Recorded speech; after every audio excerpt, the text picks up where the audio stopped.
Hello बच्चों, आज हम हिंदी व्याकरण में लिंग पढ़ेंगे। लिंग को अंग्रेजी में जेंडर कहते हैं। लिंग को अंग्रेजी में क्या कहते हैं? जेंडर। तो देखिए प्रश्न है, मान लो किसी ने आपसे पूछा कि बताइए लिंग किसे कहते हैं। क्या पूछे?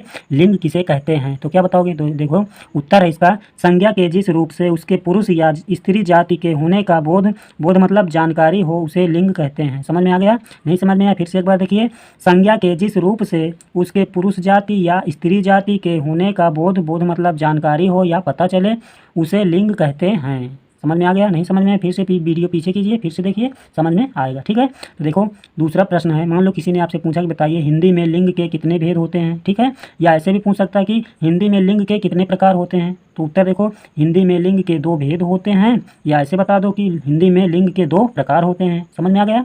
तो देखो पहला नंबर क्या है? पुल्लिंग। पुल्लिंग का मतलब पुरुष लिंग। ठीक है, दूसरा नंबर स्त्रीलिंग। स्त्रीलिंग मतलब महिला या औरत। समझ में आ गया? चलिए इसके आगे देखते हैं, इन दोनों के बारे में जानते हैं। हमारा अगला प्रश्न है, देखो पुल्लिंग किसे कहते हैं। मान लो किसी ने आपसे पूछा कि बताइए पुल्लिंग किसे कहते हैं, या पूछ ले पुरुष लिंग किसे कहते हैं। तो उत्तर है, जिस संज्ञा शब्द से पुरुष जाति का बोध या जानकारी हो उसे पुल्लिंग या पुरुष लिंग कहते हैं। समझ में आ गया? एक बार फिर से देखो, हमने क्या बताया? जिस संज्ञा शब्द से पुरुष जाति का बोध हो या जानकारी हो उसे पुल्लिंग या पुरुष लिंग कहते हैं। उदाहरण देखते हैं, जैसे लड़का, शेर, घोड़ा, बंदर, पुरुष, कुत्ता आदि, ये सब क्या है? पुरुष जाति के हैं। ठीक है, यानी पुरुष लिंग है या पुल्लिंग है। दूसरा प्रश्न है, मान लो किसी ने पूछा कि बताइए स्त्रीलिंग किसे कहते हैं।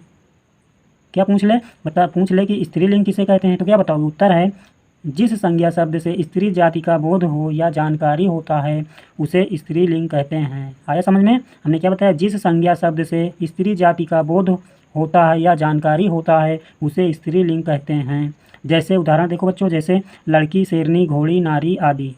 उदाहरण क्या है? लड़की, शेरनी, घोड़ी, नारी आदि। आदि मतलब बहुत सारे। चलिए मिलते हैं अगले वीडियो में। वीडियो नहीं समझ में आया पीछे करिए, फिर से देखिए, अच्छे से समझिए और इसको याद कीजिए। कोई भी आपसे पूछ सकता है। ठीक है, चलिए मिलते हैं अगले वीडियो में।